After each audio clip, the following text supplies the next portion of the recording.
Hey everybody, Creekshoe Operator here, and today I'm going to be reviewing the GSG STG-44, and this thing is imported by ATI into the United States from German Sport Guns in Germany.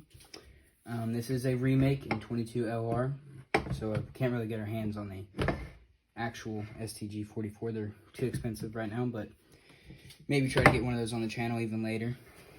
But so today I'm just going to be going over how many rounds this thing's been through, what the major malfunctions have been throughout me running this gun a lot and actually shooting it and getting out and planking with it. And we'll just start. We're going to start with how many rounds this thing has got through it. So take the mag out. So clear. We're going to start with first wear on all the parts. As you can see, your actual charging handle here, it's had some wear on it. It's really held up very well. There's been no things that have gotten in the way and caused it to not charge or anything. It's charged perfectly fine over the couple years that I've had it. I mean, it holds up really well. And now we'll move down to regular parts on the gun, like the magazine release and the safety. And this is where we get into our problems here. So, the safety. As you can see, this thing is freely moving on its own. Don't really know how that happened. Just one day it all of a sudden snapped, and now it's a free float safety. So I reached out to ATI and haven't heard back from me yet, but I'm hoping to soon. That was only like a week ago regarding this safety. But the STG-44, this model actually of the remake, up is fire and down is safe. Good enough for me. I can actually put my thumb right here and pull the trigger like that. I can just hold it and fire and pull the trigger. If it would be the other way around, it'd be a little bit tricky, but I'm glad it's this way. That's one of the first malfunctions I had with this gun. We'll move into the second malfunction. As soon as I started putting around over 1,500 rounds through this thing, started to have some clear malfunctions, usually ending up with stovepipes in the chamber and everything, and rounds getting stuck in the feeding ramps before actually moving into the chamber. That was an issue. I checked the magazines. I filed down the magazine catch because I thought it was a magazine catch, and people were saying it was a magazine catch, but turned out it wasn't the magazine catch, even though it works fine now. The magazine works fine now.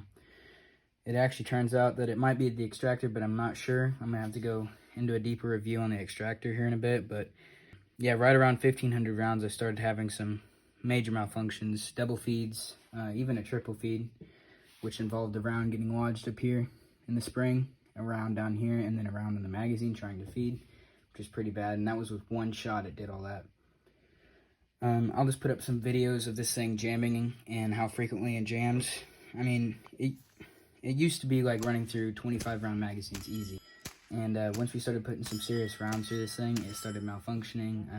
I haven't had to replace the springs yet, but I'm probably going to have to after seeing all the feedback I'm going to get from this video. Yeah, that was two of the clear problems, was the safety and the actual system that feeds the rounds into the chamber. I had some problems with that.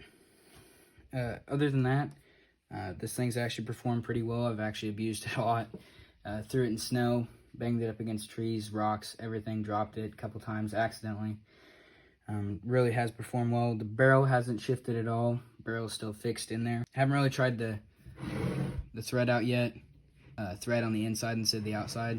I don't really know the thread pitch on it, but I'm going to try to look it up and figure out what it is so I can maybe run a muzzle brake or a suppressor in there or whatever. I do have the GSG Picatinny rail mounted on top. As you can see, you can get these for around $65 to $70 on ATI's official site. They basically just replace our rear sight post and basically works as a Picatinny rail for red dots or, scopes. I'm just running a low profile mount SIG Romeo 5 on there. Of course, it's spray painted. It was off of a different 22 build. Yeah, the height over bore is not that bad. It's about 1.5 inches over the bore, so it's actually pretty controllable and easy to zero in and group with this thing. And this thing at around 50 yards shoots about under, it's like 0.75 MOA, so we're under 1 MOA at 50 yards. I've only tested it with CCI ammunition, so that's the best ammunition I could find. It did actually feed all those rounds, which is really good. But other than that, I think our only problems were the round count and how it affected the performance of the rifle itself. Of course, the safety malfunctioning halfway through our test.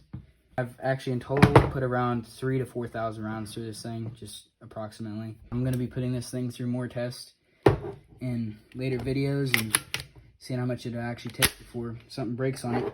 Other than safety, I'm going to have to get that fixed. But other than that, guys, thank you for watching this video. Don't forget to like, subscribe, and comment down below.